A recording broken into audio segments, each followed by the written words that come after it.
ମାପିକିରି ଆମକୁ କଣ୍ଟ୍ରୋଲରେ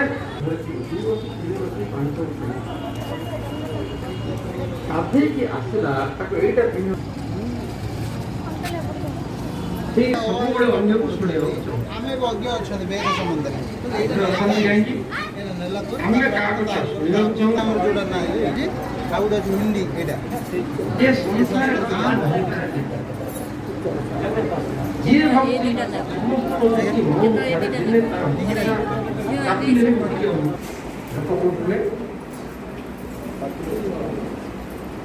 ପୁଅଟା ବାହାର ହେଇକି ବହୁ ଆଶ୍ୱାସ ଉଠଉଛି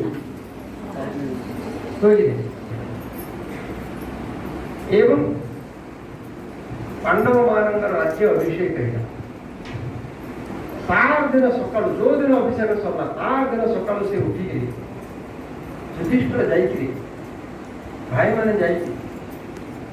ଧୃତରାଷ୍ଟ୍ରଙ୍କୁ ନମସ୍ତେ କରିବେ ବୋଲି ଦେଖିଲା ବେଳକୁ ସେ 3 ଜଣ ଯାକ ଧୃତରାଷ୍ଟ୍ର ଗାନ୍ଧାରୀ ସବୁ ଯାକ ଗେଟ୍ ପାଖରେ ଠିଆ ଆଚ୍ଛା କଣ ହେଲା ଆମ କାମ ସରିଲା ଦ୍ରୌପଦୀ ପଚାରିଲେ କୁନ୍ତୀଙ୍କୁ କଣ ସରିଲା ନାଇଁ ବର୍ତ୍ତମାନ ତମେ ଏ ଘର ସମ୍ଭାଳିବା ଦାୟିତ୍ୱକୁ ଆସିଲ ମାନେ ଯିଏ ସମ୍ଭାଳୁଥିଲେ ସେ ଘର ଛାଡ଼ିଗଲ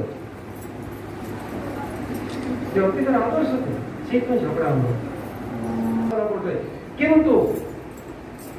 ପୁଅର ପୁଅ ବାହା ହେଇଗଲା ନାତି